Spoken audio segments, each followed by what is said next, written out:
Well, welcome, church. I wanted to be able to share a little bit of a conversation with my new friend, Pete, and his wife, Shirley. It's so great to be able to sit down with you. Pete, why don't you tell us a little bit about yourself, your background, Shirley, as well? Yeah. Well, that's amazing. We're from a very different background. I'm from Old Colony Mennonite background. My folks, before I was born, moved to Old Mexico to get away from English people so their kids wouldn't get at all affected by all of that stuff. And Shirley is English. And so when we got together, it was amazing how that just kind of blended in a way.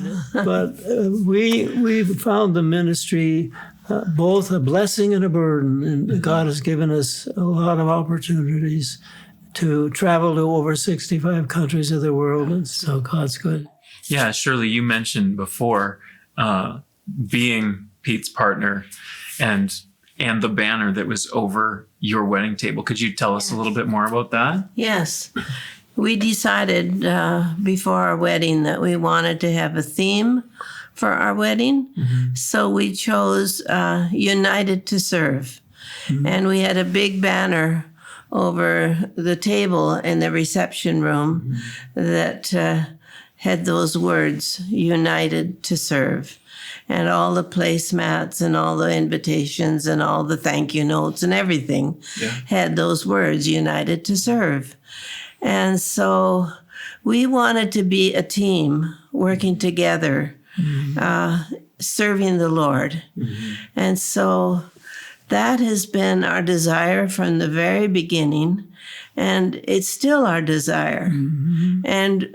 And we often pray, Lord, help us to be united to serve today and to bring opportunities into our life to serve you together.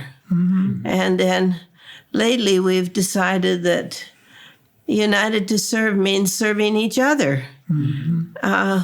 More than ever, we need each other because we're going through that aging process where you're a little forgetful sometimes, or you need some help. You're weak. You're not able to do everything you always have done. And so working together has been a wonderful blessing to us. Mm-hmm. So we're still united to serve. Amen. And if it doesn't work at home, don't export it. This is true. Yeah. If it doesn't work at home, don't take it into the world. That's right. Absolutely. So you've shared with me about being united to serve. And Pete, if I go back about a month ago, you said something as we gathered for prayer. You said, if I stop learning, I die. Yeah. And that spirit of pushing back on fear and having love and strength of mind. What is an encouragement you would give to our church as you think about pushing back on fear and being united to serve? And you're still at 86 committed to learning, committed to encouraging others around you. Mm-hmm. Your peers can hear from you. I can hear from you. The kids at Trinity Kids can hear from you. Mm-hmm. What is an encouragement that you would give to us in this season as we look towards Easter? Sometimes people, churches can focus so much on the ABCs, or attendance, buildings, and cash. Mm-hmm. And I think God's viewpoint would say rather like on this little card, my 5 anchor values that hold is availability, brokenness, and connection. Yeah. Connection with people and connection with God as well, to be practicing. The one key lesson I learned in my years of Bible college at Briarcrest, practice the presence of Christ. Mm-hmm. When you're walking with him, you have a pretty good partner. Yeah. And then to have a partner like a wife, like I have. So you've got to be real and got to keep listening, got to keep learning, and got to keep broken. We need to learn the full cycle of reconciliation, which includes taking ownership of your own stuff without projecting blame to them, anybody else, and more than that, also not only being real and taking ownership of our own stuff, but then we need to be willing to be forgiving when we have been wronged and hurt. And we can hold grudges so easy, then hand it back, and before you realize it, it becomes bigger than ever if you just keep handing it back and trying to fight it out. And so to have a soft heart, a gentle spirit, and have an ability to laugh. And to encourage each other. Yeah. And to encourage others, find ways in which you can phone them or email them or talk to them or see them and just give a word of encouragement, how they have blessed you or how God has blessed you and you want to pass it on or whatever.